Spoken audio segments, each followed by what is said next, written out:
Hello बच्चों, जैसा कि मैंने आपको इंट्रोडक्शन वीडियो में कहा था कि मैं आप लोग के लिए फिजिक्स और मैथ, ज़रूरत पड़ी तो केमिस्ट्री का भी वीडियो लेकर आता रहूँगा। क्लास 8, 9, 10, 11, 12 में मैथ और फिजिक्स का वीडियो लेकर आऊँगा।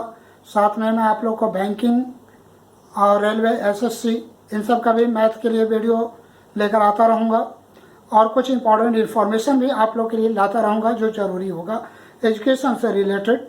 अब बच्चों मैं शुरू करता हूँ।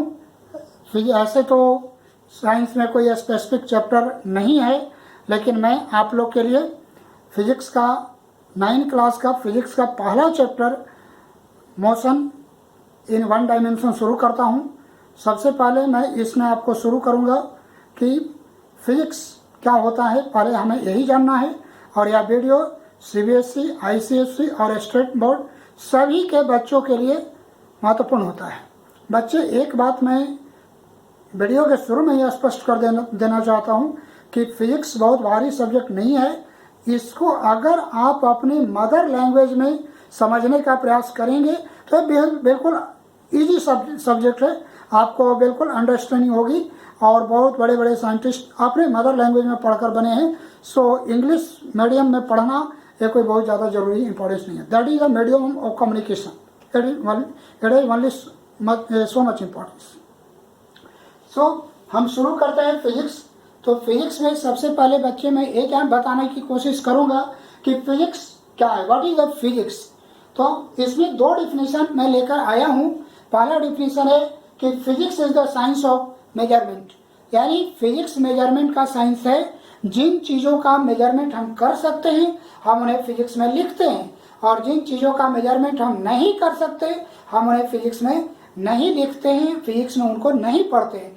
उदाहरण के तौर पर बच्चे आप सोचिए कि हम लोग area, volume, distance, speed, temperature, heat, intensity, ऐसे बहुत से चीज़ों के बारे में मेजरमेंट हम लोग करते हैं और इन सारी चीज़ों को हम फिजिक्स में पढ़ते भी हैं।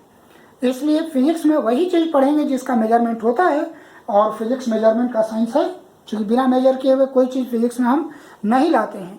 फिजिक्स की घटनाएं, अगर कोई चीज़ फिजिक्स की कोई थ्योरी या कोई लॉ अगर हम आपके सामने लाते हैं या बुक में आता है, तो इस लॉ को, इस थ्योरी को आप भी इसको वेरीफाई कर सकते हैं अपने घर में, अपने लैब में, in the simple way. NCERT books का अगर आप एग्जाम्पल्स देखें, एक्टिविटी देखें, तो लगभग यही बातों बताता है कि you can do it in your home. So I suggest you to do all the activity, most activity of NCERT books as far as possible. It will increase your integration towards the physics, your devotion towards the physics, and then you will love physics. And when you love physics, then you will serve the humanity in well manner. Now, come on, second definition of the physics. Second definition tells that physics is the science of nature and its phenomena. अर्थात physics nature का science है, प्रकृति का विज्ञान है और उनकी घटनाओं का विज्ञान है।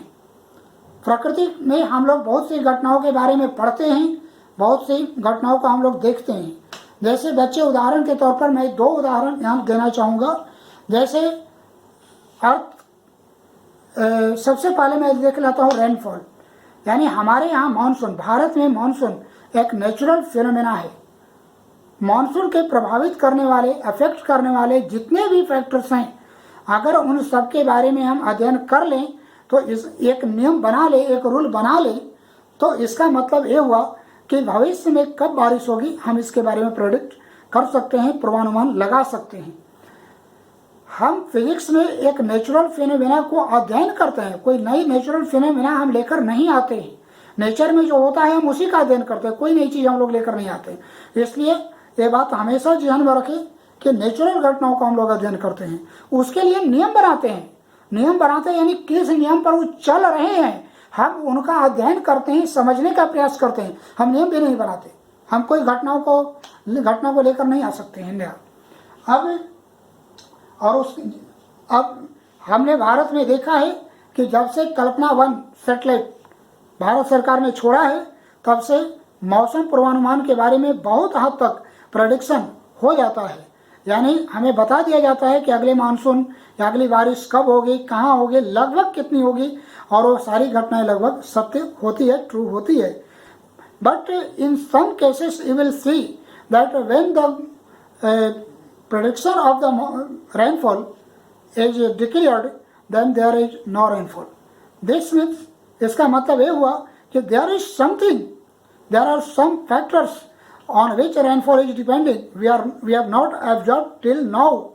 यानी अब तक हम उनके बारे में अध्ययन नहीं कर पाए, इसलिए अगर हम सबके बारे में अध्ययन कर लेंगे तो हम पूर्णतः मौसम पूर्वानुमान के बारे में सक्सेसफुल हो जाएंगे। ये मैं फिजिक्स का एक एप्लीकेशन आपको बताने का प्रयास कर रहा था बच्चों कि कैसे हम इस पर आगे बढ़ें। दूसरा उदाहरण मैं बहुत महत्वपूर्ण बताने जा रहा हूँ, वो है अर्थक्वेक यानी भूकंप। अर्थक्वेक भी एक नेचुरल फिनोमेना है। हम लोग उसके बारे में बहुत क्लियरली फिजिक्स में उसका कोई नियम नहीं बना पाए। यही वजह है कि हम नहीं प्रेडिक्ट कर पाते हैं कि अगली नेचुरल फिनोमेना यानी अगले अर्थक्वेक कब आने वाली है, और इस वजह से जान माल की काफ़ी क्षति होती है। इसलिए अगर हम इसको समझने की प्रयास करें, अगर इसमें हम नियम बनाने का प्रयास करें, अगर इसको फिजिक्स में हम लाने का प्रयास करें, तो अगले बार अर्थक्वेक कब होगा हम उसको बता सकते हैं और लाखों लोगों की जान हम बचा सकते हैं। मैं इसलिए इस बात को आपको कह रहा हूँ बच्चों कि आप लोग कल फिजिक्स पढ़ करके साइंटिस्ट बनेंगे, प्रोफेसर बनेंगे, and they will do research and your result will be better. Now अब हम लोग आगे बढ़ते हैं। तीसरी चीज फिजिक्स क्या होता है हम लोग ये पढ़ लिए। फिजिक्स में सबसे पहले हम लोग पढ़ते हैं फिजिकल क्वांटिटी। फिजिकल क्वांटिटी यानी एनी क्वांटिटी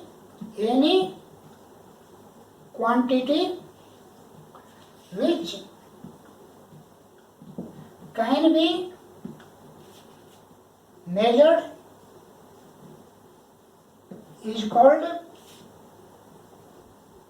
physical quantity.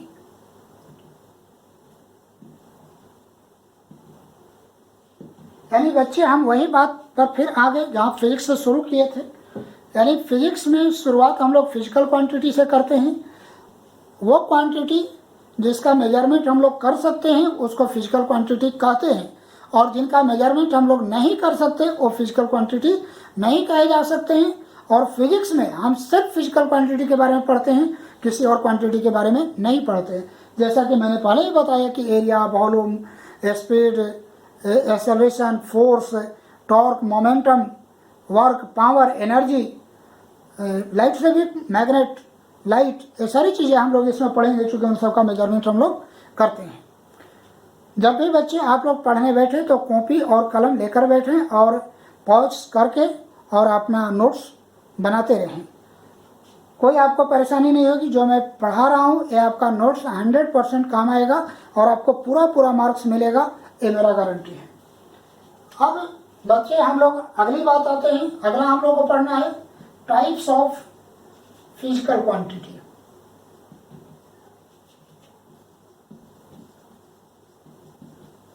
यानी अब कितने टाइप के फिजिकल क्वांटिटी होते हैं, अब इसके बारे में थोड़ा हम लोग पढ़ लेते हैं। तो दो टाइप के फिजिकल क्वांटिटी होता है। एक को हम लोग कहते हैं स्केलर क्वांटिटी और दूसरे को हम लोग कहते हैं वेक्टर क्वांटिटी। दूसरे को हम लोग कहते हैं वेक्टर क्वांटिटी। इस प्रकार से हम कह सकते हैं कि दो प्रकार के फिजिकल क्वांटिटी होती है, स्केलर और वेक्टर। एक और फिजिकल क्वांटिटी का जिक्र बुक्स में होते रहते हैं, वो है टेंसर क्वांटिटी, लेकिन उसका जिक्र बहुत हायर स्टडी में होता है। बीएससी एमएससी में जब आप जाएंगे तब उसकी स्टडी होती है, यहाँ पर उसकी स्टडी नहीं है। जैसे हम अपना लेक्चर, हम अपनी वीडियो, हम अपनी पढ़ाई यही स्केलर और वेक्टर पर रखते हैं। अब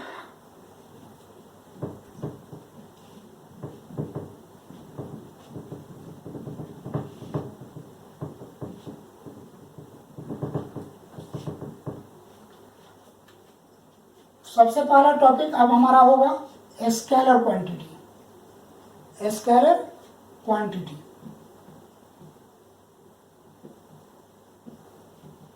तो बच्चे फिजिक्स में हमें दो प्रकार के क्वांटिटी इस प्रकार से आए कि एक क्वांटिटी वैसी होती है जिसको रिप्रेजेंट करने के लिए सिर्फ मैग्नीट्यूड की जरूरत होती है, सिर्फ उसके न्यूमेरिकल वैल्यू की जरूरत होती है, हमें उसमें डायरेक्शन की जरूरत नहीं है।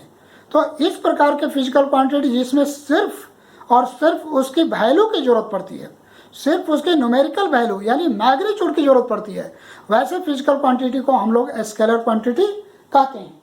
तो आइए लिख लेते हैं कि such physical quantity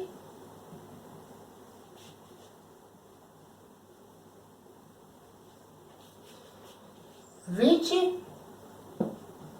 has need of only magnitude, not direction, is called a scalar quantity.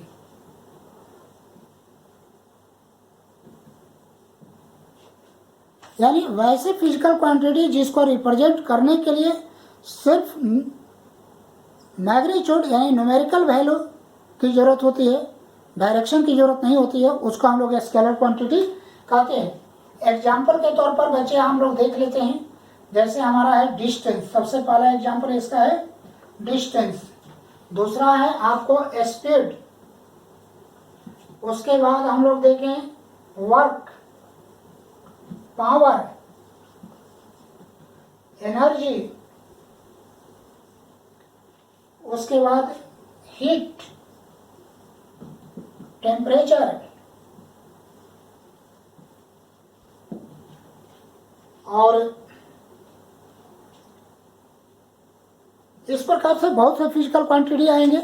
हम धीरे धीरे फिजिक्स में इन सब के बारे में पढ़ेंगे कि कौन कौन से फिजिकल क्वांटिटी इसके अंदर आते हैं। किस फिजिकल क्वांटिटी को हम लोग स्केलर कहेंगे, किसको हम लोग वेक्टर कहते हैं, और धीरे धीरे करके इन सब के बारे में हम लोग स्टडी करेंगे। दूसरा इसका एग्जाम्पल होता है स्केलर के बाद vector quantity.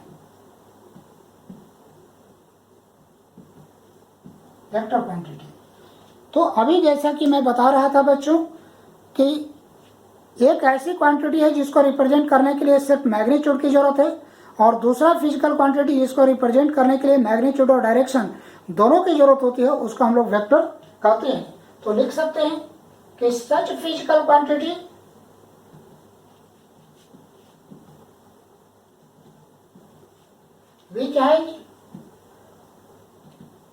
which has need of magnitude and direction both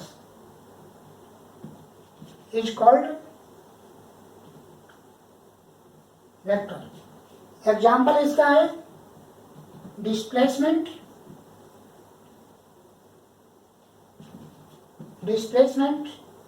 velocity,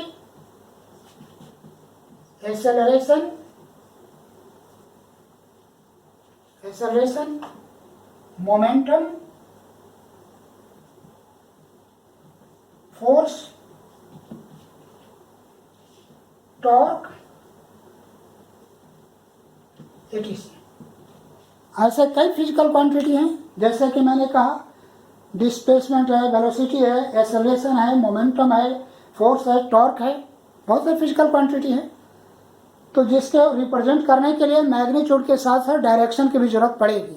हम लोग आगे पढ़ेंगे कि किस प्रकार से इसको रिप्रेजेंट करने के लिए मैग्नीट्यूड और डायरेक्शन दोनों की जरूरत पड़ती है। अब उदाहरण के लिए बच्चे हम लोग दो प्रकार के फिजिकल, अब फिजिक्स में स्केलर क्वांटिटी को ऐड करने का तो वही तरीका है जो आपको जनरल अरिथमेटिक में होता है, लेकिन वेक्टर क्वांटिटी को ऐड करने का एक स्पेशल तरीका होता है जिसको वेक्टर लॉ ऑफ एडिशन हम लोग कहते हैं, यानी इसको रिप्रेजेंट करने के दूसरे तरीके होंगे। अब बच्चे हम लोग तुरंत थोड़ा सा एक शॉर्ट वीडियो हम शॉर्ट बात इसमें देख लें कि स्केलर और वेक्टर में क्या डिफरेंस होगा अगर कोई पूछे तो पहला डिफरेंस तो है कि स्केलर में डायरेक्शन की जरूरत नहीं होती है, वेक्टर में डायरेक्शन की जरूरत होती है। पहला तो हम लोग का डिफरेंस यही होता है। दूसरा डिफरेंस हम लोग का ये दिखता है कि स्केलर का मैग्नीट्यूड हमेशा पॉजिटिव होता है, क्योंकि ये तो अरिथमेटिक सम है, जैसे 5 + 3 8, तो ये पॉजिटिव हमेशा आएगा, या मिनिमम आएगा तो 0 आएगा। लेकिन वेक्टर का सम एक हम लोग स्पेशल रूल के तहत करेंगे, और उस रूल में हम लोग देखेंगे कि वेक्टर का सम पॉजिटिव भी आता है, नेगेटिव भी आता है, और 0 भी आता है। तो इस तरीके से बच्चों स्केलर और वेक्टर में दो महत्वपूर्ण डिफरेंस है। एक तो डायरेक्शन का, कि स्केलर में डायरेक्शन नहीं है और वेक्टर में डायरेक्शन है, और दूसरा कि स्केलर का मैग्नीट्यूड 0 या 0 से बड़ा होता है, लेकिन वेक्टर का मैग्नीट्यूड 0 भी हो सकता है, पॉजिटिव भी हो सकता है, और नेगेटिव भी हो सकता है। इस प्रकार से हम पहला लेक्चर में स्केलर और वेक्टर फिजिक्स के बारे में लेकर आए। ऐसे करके मैं धीरे धीरे करके छोटा छोटा वीडियो आपके लिए लेकर आऊँगा, ताकि आपके पास अगर 15 मिनट भी टाइम है तो इस वीडियो को देख ले और समझ ले। जरूरी नहीं है कि आप 1 घंटा बैठे रहें, वैसा वीडियो लेकर मैं नहीं आने वाला हूँ। खासतौर पर 8, 9, 10 के बच्चों के लिए, उन बच्चों के लिए मैं छोटा छोटा वीडियो लेकर आऊँगा। उन्हें जब भी फुर्सत की घड़ी हो तो इस वीडियो को देख ले और उसका नोट्स बना ले, और नोट्स आपका 100% मार्किंग स्कोर देगा, मार्क्स आपको देगा।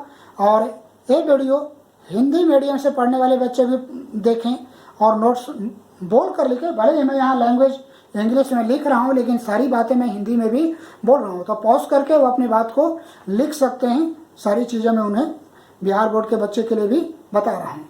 तो इस प्रकार से आज हमने वेक्टर क्वांटिटी तक आया। अब अगले दिन वेक्टर क्वांटिटी का रिप्रेजेंटेशन कैसे करेंगे, और थोड़ा सा हम लोग देखेंगे कि उसके बाद आगे बढ़ जाएंगे, डिस्टेंस और डिस्प्लेसमेंट के बारे में पढ़ेंगे। अगले वीडियो हो सके तो एक्सेलरेशन के बारे में भी, स्पीड और वेलोसिटी तक हम जा सकते हैं मैक्सिमम, लेकिन छोटा छोटा वीडियो बनाएंगे, इसलिए बहुत आगे बढ़ने की संभावना नहीं है। मैं शुरू में भी आप लोग को बता देता हूँ कि पॉज करके आप अपना नोट्स बना लें और वीडियो को बार बार रिपीट करके देखें। इससे practice makes a man perfect की थ्योरी लागू होती है। बार बार कोई काम अगर आप करते हैं तो आप परफेक्ट हो जाएंगे, यानी बार बार अगर वीडियो देखेंगे तो आपको याद हो जाएगा। थैंक यू बच्चों, नेक्स्ट वीडियो लेकर मैं जल्दी ही आऊँगा आप लोग के लिए। Thank you.